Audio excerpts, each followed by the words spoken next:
قاف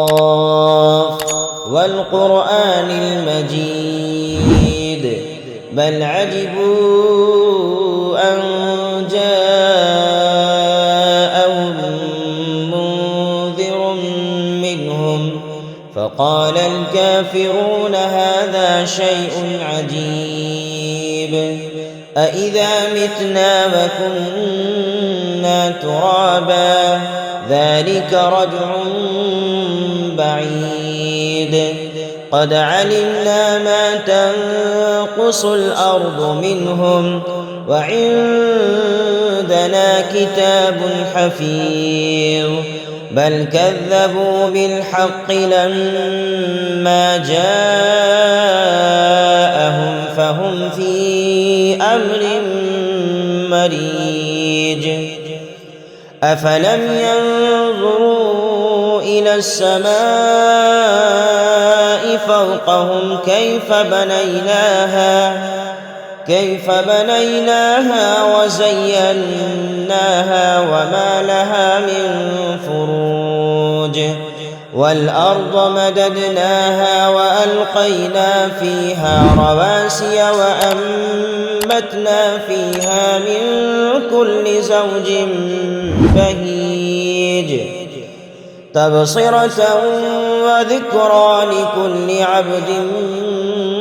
منيب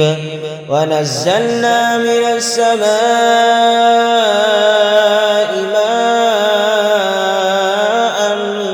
مباركا فأنبتنا به جنات وحب الحصيد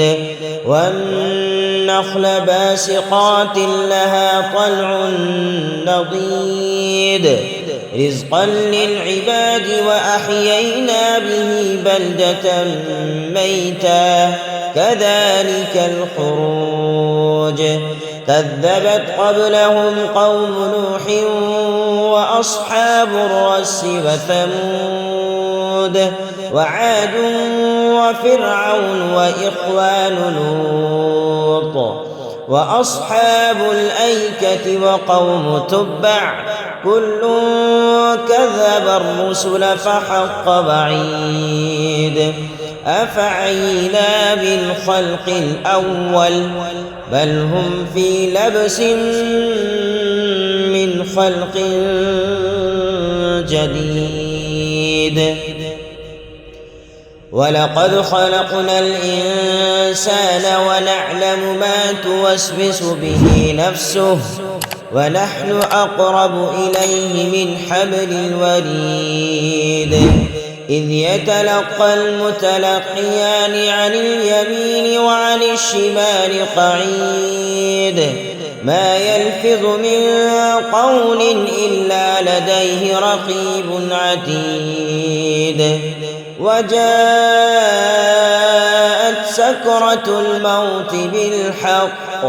ذلك ما كنت منه تحيد ونفخ في الصور ذلك يوم الوعيد وجاءت كل نفس معها سائق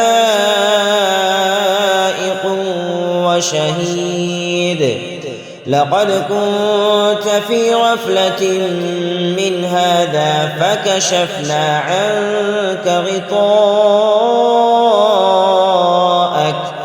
فكشفنا عنك غطاءك فبصرك اليوم حديد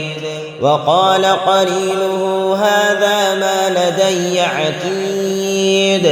ألقيا في جهنم كل كفار عنيد مناع للخير معتد مريب الذي جعل مع الله إلها آخر فألقياه في العذاب الشديد قال قرينه ربنا ما أطغيته ولكن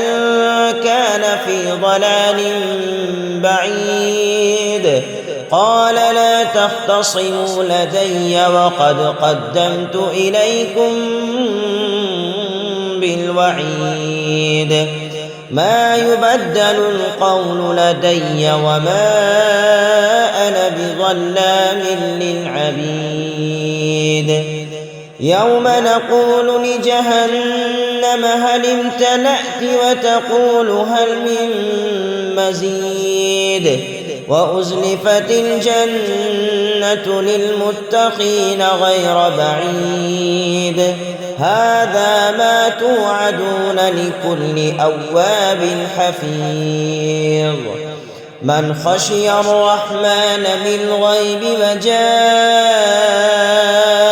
بقلب منيب ادخلوها بسلام ذلك يوم الخلود لهم ما يشاءون فيها ولدينا مزيد وكم أهلكنا قبلهم من قرن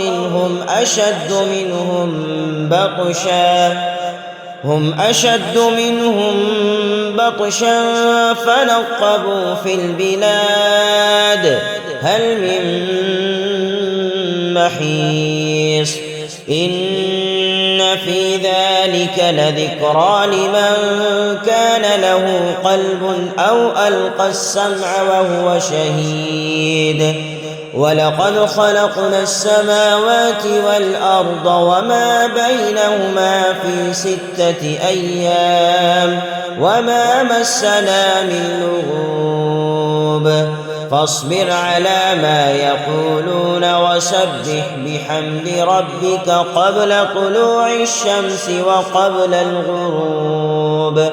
ومن الليل فسبحه وأدبار السجود واستمع يوم ينادي المناد من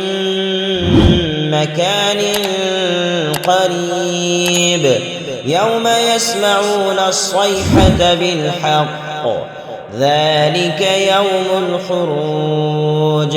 إنا نحن نحيي ونميت وإلينا المصير يوم تشقق الأرض عنهم سراعا ذلك حشر علينا يسير نحن أعلم بما يقولون وما أنت عليهم بجبار فذكر بالقرآن من يخاف وعيد